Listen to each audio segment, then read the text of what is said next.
नवरात्रि का पर्व चल रहा है। आप लोगों ने बहुत जगह देखा और सुना होगा कि लोगों के ऊपर देवी आती हैं। तो ये जो देवी हैं ये छोटे इलाकों और गांव में ही क्यों आती हैं? किसी बड़े वैज्ञानिक, बड़े डॉक्टर, बड़े पॉलिटिशियन और उनकी फैमिली के ऊपर क्यों नहीं आती हैं? आइए आपको बताते हैं कि सच क्या है। कई रिसर्च हुई हैं और रिसर्चों में देवी अवतार के कई वीडियो इकट्ठे किए गए।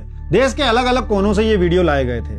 फिर बॉडी लैंग्वेज एक्सपर्ट्स को बुलाया गया और उन वीडियो की जांच कराई गई। तो हैरान कर देने वाले सच सामने आए। उनमें से 80% महिलाएं जिन पर देवियां आई थी वो सिर्फ और सिर्फ कॉपी पेस्ट कर रहे थे। जो दूसरी महिलाएं कर रही थी वही वो भी कर रही थी। 90% महिलाएं अपने गांव, अपने क्षेत्र की भाषा बोल रही थी। कोई अलग से डिवाइन पावर की भाषा नहीं बोल रही थी। और जो भविष्यवाणियां की जा रही थी उनकी एक्यूरेसी केवल 15% थी। वही बातें बोली जा रही थी जो आम बातें होती हैं, जो हर किसी पर सटीक बैठती हैं। प्रसिद्ध मनोवैज्ञानिक डॉक्टर सुधीर काकड़ ने अपने अध्ययनों में पाया कि जिन महिलाओं पर देवियां आती थी उन 90% महिलाओं के घर में झगड़े होते थे, सास ससुर या पति उन्हें परेशान करते थे और आर्थिक तंगी थी। जब उन महिलाओं की काउंसलिंग की गई तब उनके ऊपर देवी आना बंद हो गई और ये सिद्ध हो गया कि ये देवी नहीं थी, सिर्फ मन का तनाव था।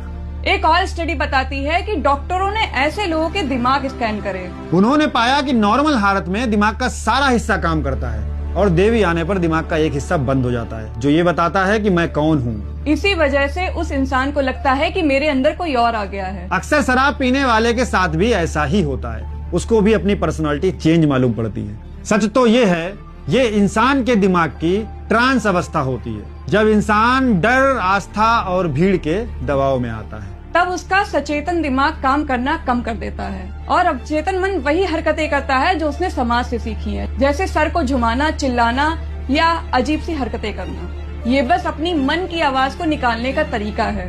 इसका इलाज है एजुकेशन और काउंसलिंग। जब महिलाओं के पास खुद की आवाज नहीं होती तो वो देवी से आवाज उधार ले लेती हैं। बस इतनी सी बात है।